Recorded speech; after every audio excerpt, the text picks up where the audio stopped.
I was in that casino 36 hours and didn't even know it. And at that point, I remember thinking to myself, I'm helpless. My last bet was pure insanity. What I was doing is deciding whether I wanted to live or die. I had 4 attempts. One was me in a room while I was in the military, clearing a path to a red brick wall and literally lowering my head and running as fast as I could headfirst into the wall as many times as I could. Today's guest is Dave Yeager. He's an Army veteran who developed a gambling addiction while he was serving in the Army in Korea. But before we dive into his story, I have just one favor to ask from you. There's so many of you that are watching this channel regularly but haven't yet hit that subscribe button. If you would do me the favor of subscribing, then my promise to you in return is that I'm going to continue to work hard each and every day to spread the message that gambling addiction is real. My name's Dave Yeager. I am an engagement specialist, so I get people to care for different mental health issues.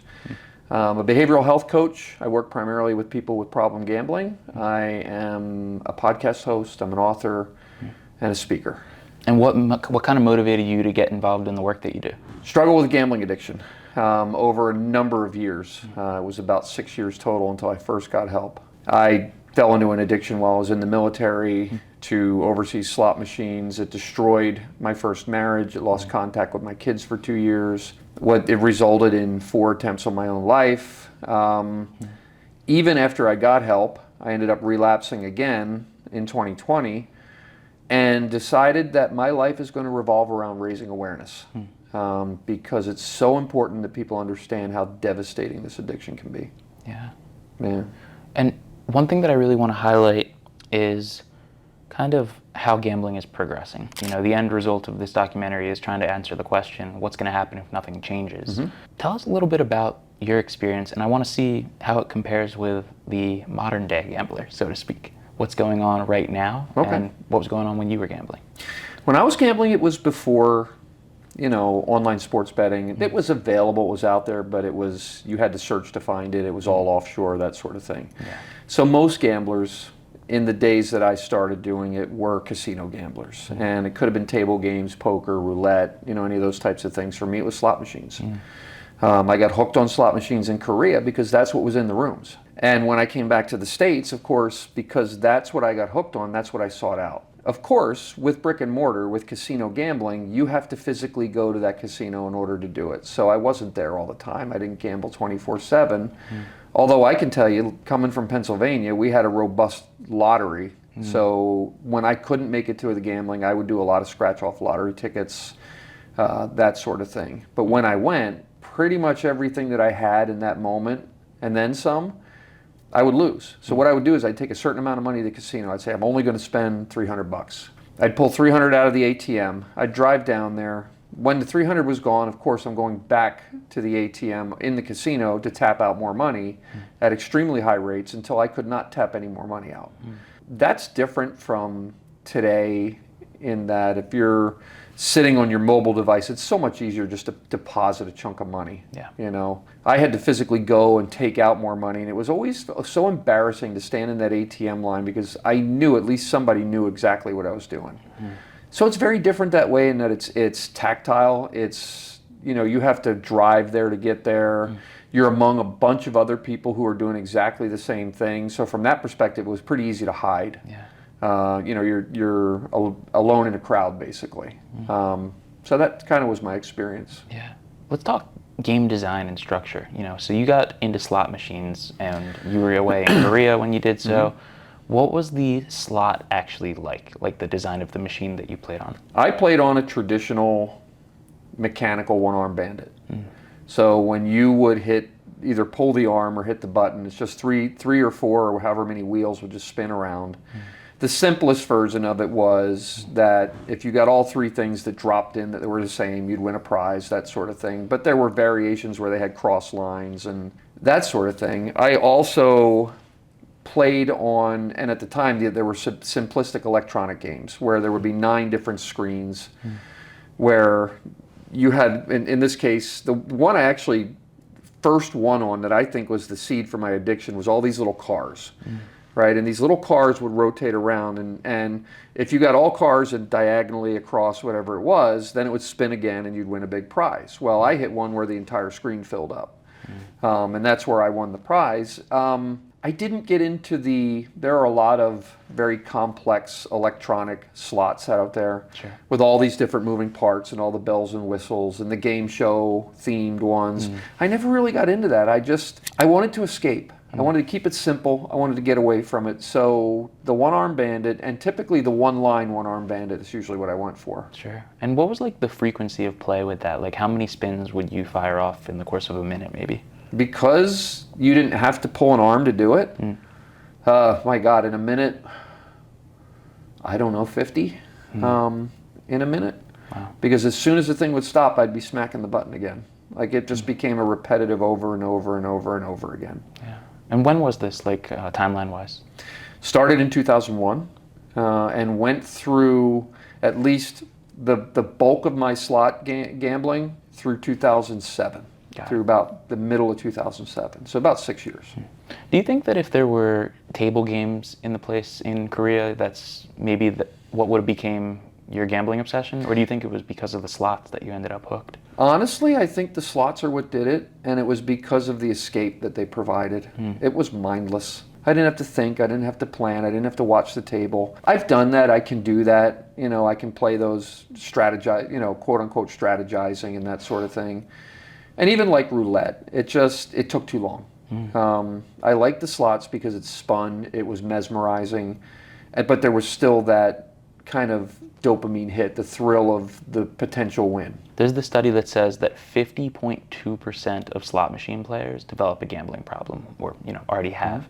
So it's actually over half of the people, and it's likely the most popular game in the casino. Maybe sports betting's kind of giving it a run for volume, but where do you see things heading for slot machines in the future?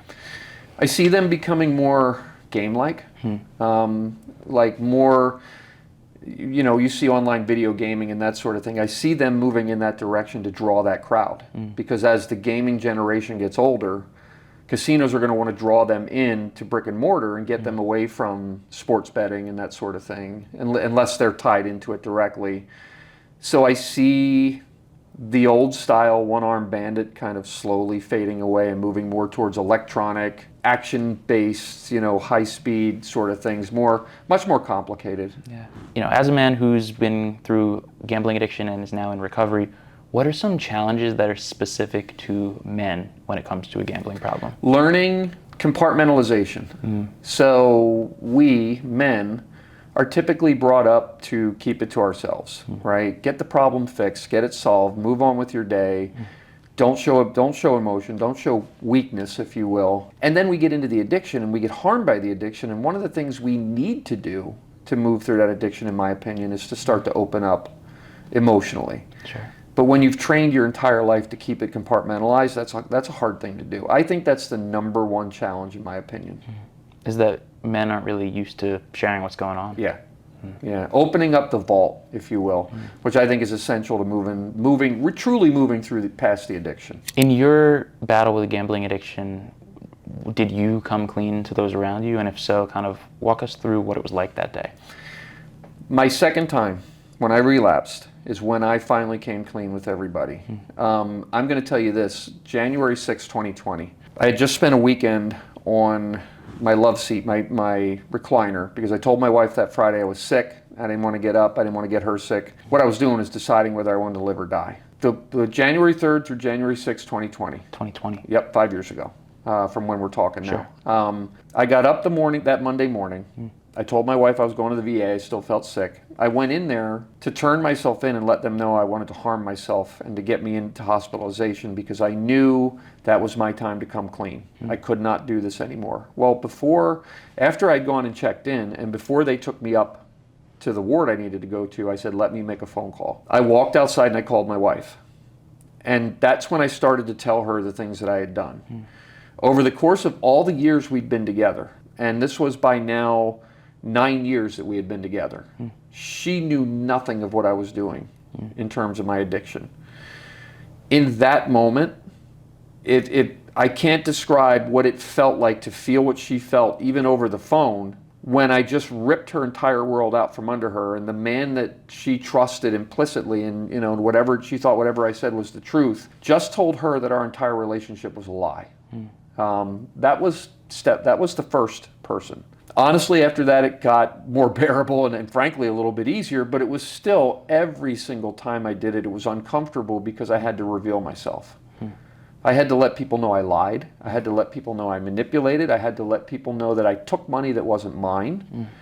When I did it with my stepson, he was very understanding but very firm. When I did it with my kids, my children, who both were in their 20s when I did it, extremely hard conversations to have, but I had to have them. And they both came back later and said they respected the fact that I was willing to do that.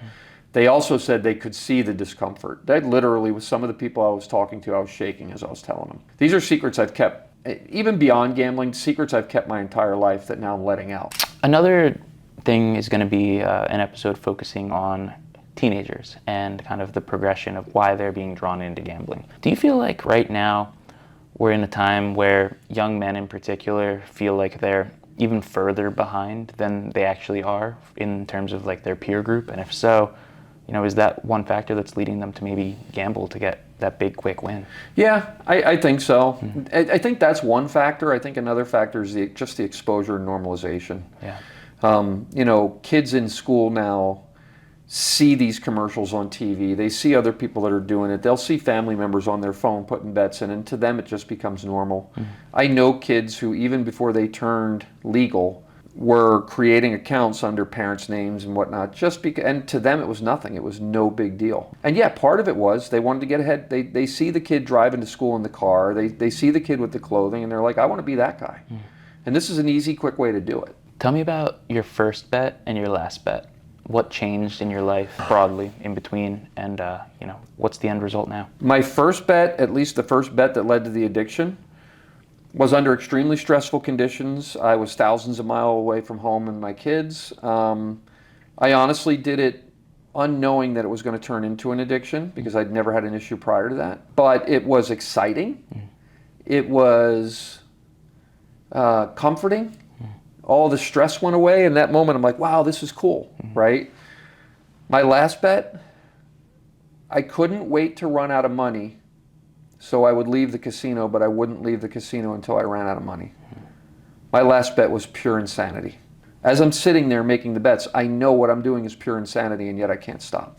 What was the point that it changed? What was it when you ran out of money that day? I always tell this story when I'm talking. This really was the catalyst weekend for me that made me know that I had to get help. It was a Friday night. I had just gotten paid. So of course I took a few $100s and I took it down to the casino, my favorite casino at the time. Got there Friday night, went in there, started betting, not long before I won, and I was up a couple $1,000s.